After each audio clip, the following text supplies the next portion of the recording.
नमस्कार दोस्तों, आशा करती हूँ कि आप लोग अपना बहुत अच्छे से ख्याल रख रहे हैं। आज मैं आपके सामने आई हूँ एक बहुत ही गंभीर विषय को डिस्कस करने के लिए, और वो जो गंभीर विषय है वो हमारे आयुर्वेद से ही रिलेटेड है। मैं आज आपको किसी भी डिज़ीज़ के बारे में नहीं बताऊंगी, पर आज जो मेरा वीडियो है ये एक अवेयरनेस के लिए मैं बना रही हूँ। आज सुबह जब मैं उठी और मैंने न्यूज़ चलाया तो जो सबसे पहली न्यूज़ आज तक पे दिखाई जा रही थी वो ये थी कि बनारस के कोई विजय भाई हैं साड़ी वाले, जिनका साड़ियों का धंधा लॉकडाउन के दौरान बिल्कुल ही बंद हो गया। नेचुरल सी बात है, लॉकडाउन हुआ, बहुत सारे लोगों की रोज़गार चले गए।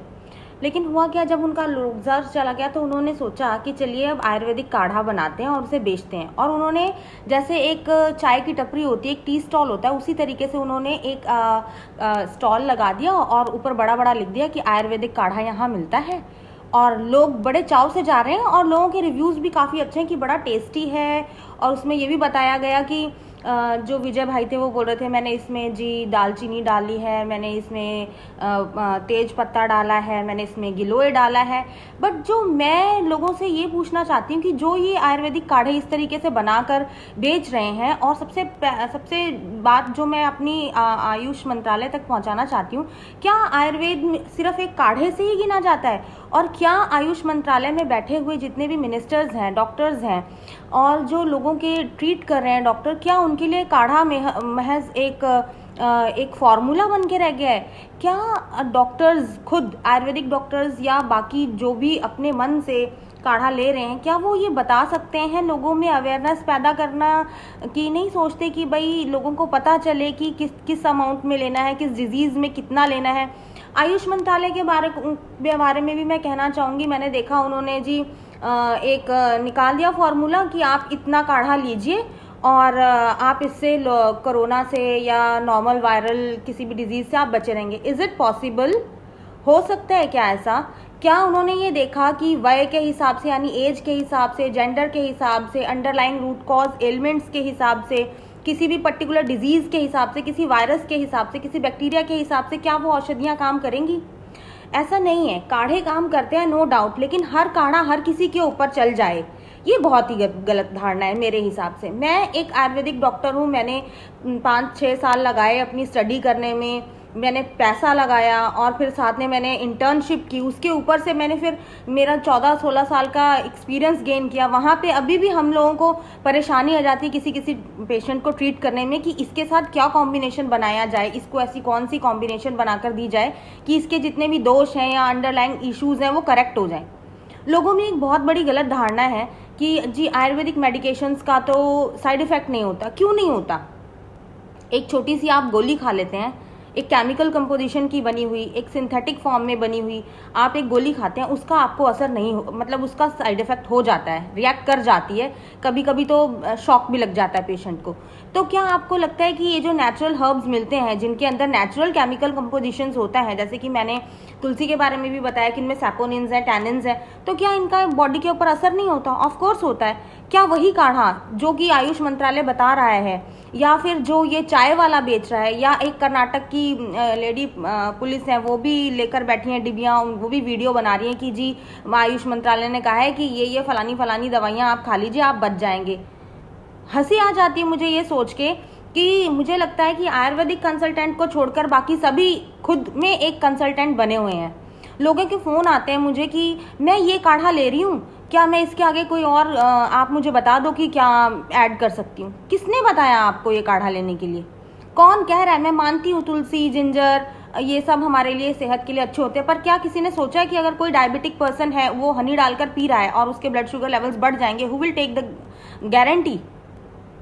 कौन लेगा उसकी जिम्मेदारी? कौन लेगा उसके बचाव की जिम्मेदारी? या कौन लेगा ये गारंटी कि भाई हमने तो जी बताया था लेकिन हमने ये बताना भूल गए कि इनको जो डायबिटिक हो गए उनको हनी नहीं मिलाना है या ऑर्गेनिक हनी मिलाना है? क्या जो लोग, कई लोग ले रहे हैं काढ़ा, उनका ये कहना आता है हम जी 3-4 महीने से काढ़ा ले रहे हैं, हमें ड्राइनेस फील हो रही है।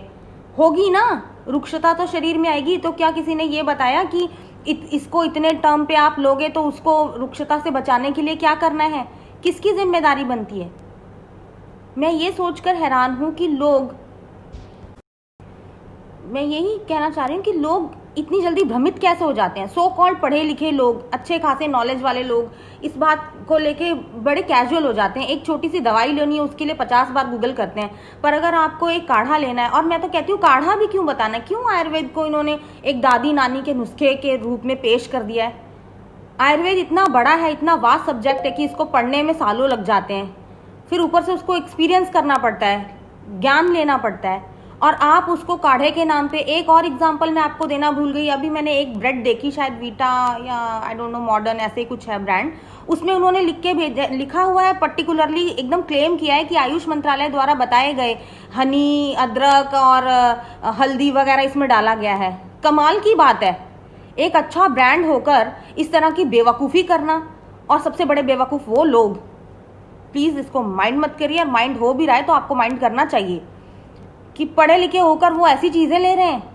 कम से कम मैं तो अपनी वीडियोस, जब भी आप लोगों के साथ अपनी वीडियो शेयर करती हूँ, मैं हमेशा आप लोगों को अंत में यही कहती हूँ कि आप कोई भी मेडिकेशंस लेने से पहले, कुछ भी इंजेक्शन करने से पहले, किसी भी टेबलेट को लेने से पहले, किसी भी आशा वरिष्ठ को लेने से पहले आप कम से कम पता तो करिए कि ये उस बीमारी में लाभकारी है कि नहीं, उसके पथ्य अपथ्य क्या है। मुझे तो कभी कभी लगता है बहुत सारे ऐसे कंसल्टेंट भी होंगे जो पथ्य अपथ्य लोगों को बताते ही नहीं है।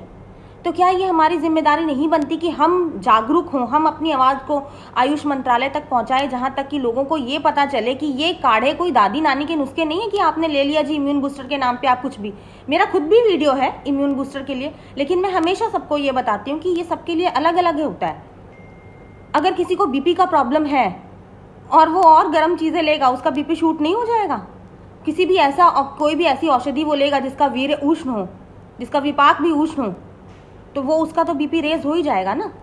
लेकिन लोगों को ये बात समझ में नहीं आती कि हम कोई भी चीज़ लाइफ में खाते हैं तो हमें उसका एडवर्स रिएक्शन और पॉजिटिव रिएक्शन दोनों देखने को मिलता है।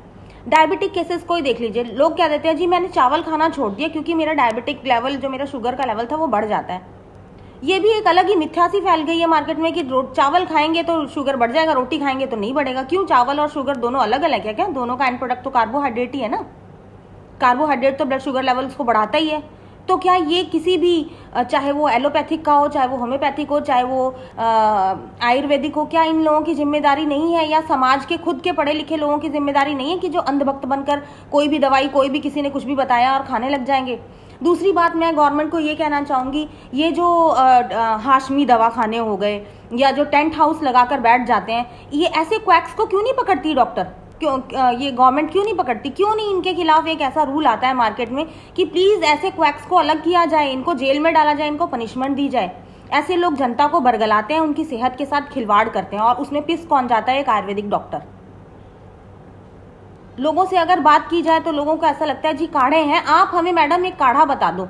क्या एक बीमारी सिर्फ एक काढ़े से ठीक होती है? नहीं ठीक होती ना। किसी भी चीज़ को करने के लिए हमें उसके प्रिंसिपल्स को फॉलो करना पड़ता है। तो दोस्तों, ये वीडियो बनाने के पीछे मेरा रीज़न सिर्फ यही था कि मैं एक जनरल अवेयरनेस पैदा करूं कि आप लोगों को पता होना चाहिए कि आप लोग क्या खा रहे हैं। कोई भी काढ़ा लेने से पहले, कोई भी छोटी से छोटी, चाहे आपको एलोवेरा ही इंजेस्ट करना है या लौकी का जूस ही पीना है, तो आप अपने कंसल्टेंट से, एक आयुर्वेदिक डॉक्टर से पूछिए। अगर आपके पास आयुर्वेदिक डॉक्टर नहीं है तो कोई किसी एमबीबीएस से पूछे, किसी होम्योपैथिक से पूछे, वो आपको कॉम्पोजिशन बताएंगे और आपका बॉडी वेट आपके हिसाब से, आप जिस क्षेत्र में रहते हैं उस काल के हिसाब से, वहाँ की टाइमिंग के हिसाब से आपको बताएंगे कि उसका कॉम्पोजिशन क्या है और वो आपको किस तरीके से हेल्प करेगा। लेकिन प्लीज़ कभी भी किसी भी, चाहे वो होम्योपैथिक हो, चाहे वो आयुर्वेदिक हो या एलोपैथिक हो, ओवर द काउंटर ड्रग्स हर जगह मिलती हैं, और आयुर्वेद और होम्योपैथिक को तो बहुत ही ज़्यादा ओवर द काउंटर बना दिया गया है। पर प्लीज़ आप इस चीज़ से बचिए और अपनी सेहत को हार्म होने से बचाइए। और हमेशा, मैं हमेशा यही बात कहती हूँ कि अपने कंसल्टेंट की बात मानिए, वो जो डोजेज आपको बताएं वही लीजिए। टीवी से देखकर, सुनकर, कहीं से गूगल करके अपनी सेहत को ख़राब मत कीजिए, क्योंकि सभी के लिए, बच्चों के लिए अलग डोज है, बुढ़ों के लिए अलग डोज है, जो वृद्धावस्था वाले हैं उनके लिए अलग डोज है, मीनोपॉजल लेडीज़ के लिए अलग डोज है, नॉर्मल एज वाले बच्चों के लिए या नॉर्मल वय व्यक्ति के लिए डोज अलग है। आशा करती हूँ कि ये वीडियो, ये जनरल अवेयरनेस वाली बात आप ध्यान में रखेंगे और अपनी सेहत को हार्म नहीं पहुँचाएंगे। धन्यवाद।